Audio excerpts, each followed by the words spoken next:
प्राकृतिक फार्मिंग जो है यही इस देश की सांस्कृतिक विरासत है।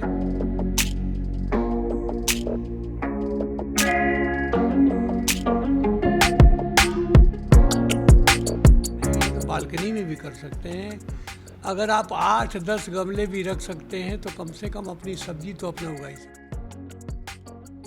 अगर आप प्राकृतिक कृषि करना चाहते हैं तो गौमूत्र और गोबर के बिना कुछ नहीं, सारा कुछ उसी पे। नमस्कार, मैं हूं देवांशु, आप देख रहे हैं न्यूज़ फाउंडेशन। इस वक्त हमारे साथ बात करने के लिए बीजेपी के पूर्व राज्यसभा सांसद आर.के. सिन्हा हैं और हम आज इनके फार्म हाउस में आए हुए थे तो पता चला कि किसानों के लिए वर्कशॉप लगा हुआ है। ये विजुअल उस वक्त की है जब वर्कशॉप जो है वो चल रहा था और किसानों को टिप्स बताया जा रहा था किस तरीके से ऑर्गेनिक फार्मिंग किया जाए और आमदनी जो है वो 4 दुगना जो है वो बढ़ाई जाए।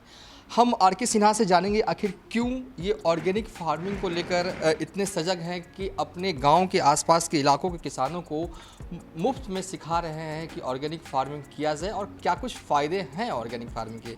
आर.के. सिन्हा जी, आपने वर्कशॉप का आयोजन किया है, किसान भाई लगातार यहाँ आ रहे हैं, क्यों, अगर मैं पूछूँ सरल भाषा में, क्यों ऑर्गेनिक फार्मिंग को बढ़ावा देने की ज़रूरत है इस वक्त?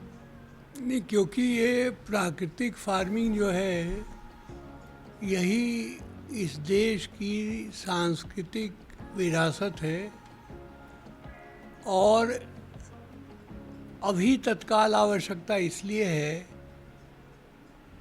कि इतना ज़्यादा हमारी धरती माता के ऊपर में रसायनों का प्रयोग हुआ है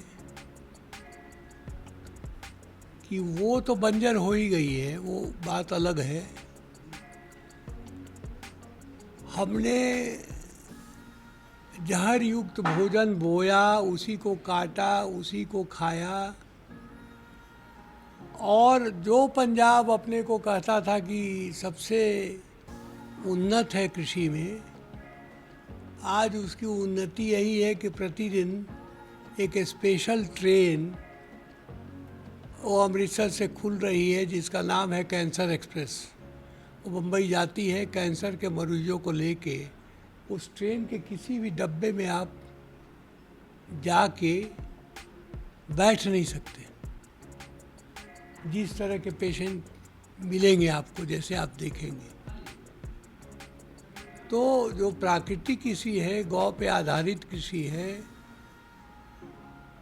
ये सही माने में आपको हर तरह का पौष्टिक तत्व देती है।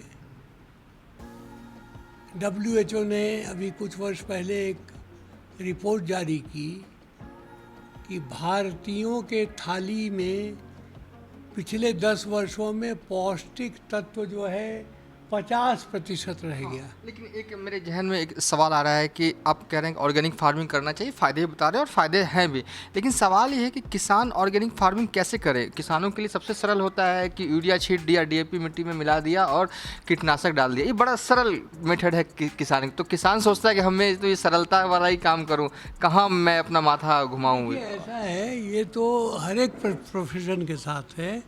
आप पत्रकारिता में हैं तो पत्रकारिता में आपके जैसे और 50 लोग हैं। आप सूंघते सूंघते यहाँ पहुँच गए कि यहाँ कुछ हो रहा है नया तो हम देखें, दूसरे नहीं आए तो वो उस चीज़ को प्राप्त नहीं करेंगे। इसी प्रकार जो किसान यूरिया छिड़क के और बैठ के ताश खेलता है या बैठ के वो नशेबाजी करता है, उसके लिए नहीं है। एक जुनून ये उनके लिए है जिनको कि किसानी का जुनून है, जो चाहते हैं कि हमारे बच्चे हमारे सामने मरे नहीं, कैंसर ग्रसित नहीं हो, नपुंसक नहीं हो। सबसे ज़्यादा तो इन रसायनों ने नपुंसकता फैलाई है और इससे क्या हो गया कि वैवाहिक संबंध टूट रहे हैं। आज आप 12 साल 14 साल के बच्चे को डायबिटीज़ हो रहा है, ब्लड प्रेशर हो रहा है, हार्ट संबंधी हर एक तरह की बीमारी हो रही है।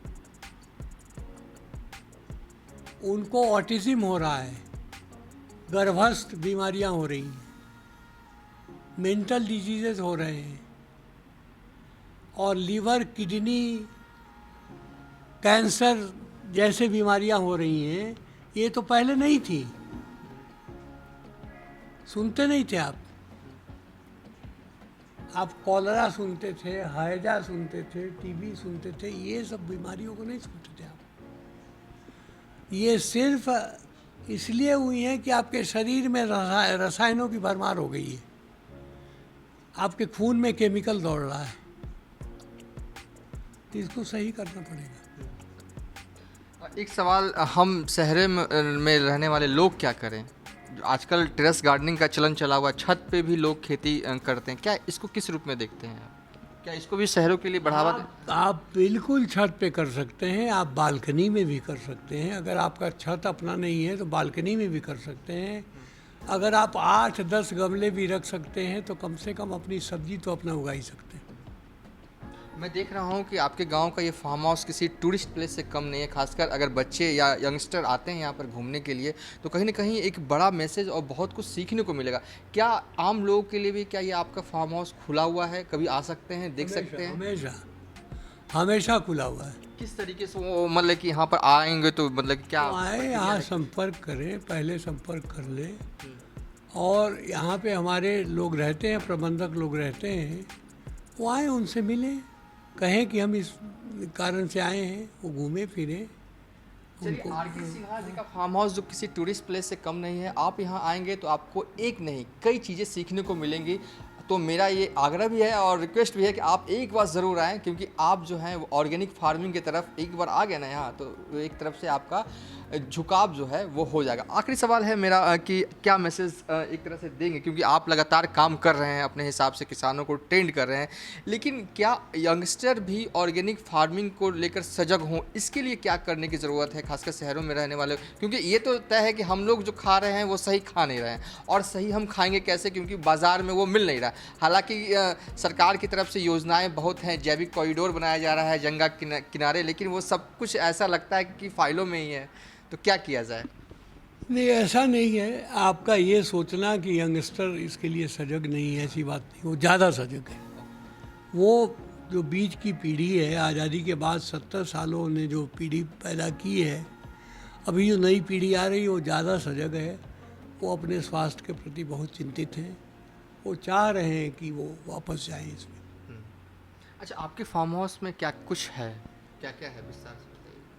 नहीं, हम फल भी उगाते हैं, हम सब्जियां भी उगाते हैं, हम हर एक तरह के अनाज भी उगाते हैं, सब कुछ हम उगाते तो हैं। गाय भी मुझे बहुत सारी दिख रही थी। क्या, गाय के बिना तो जैविक कृषि है नहीं।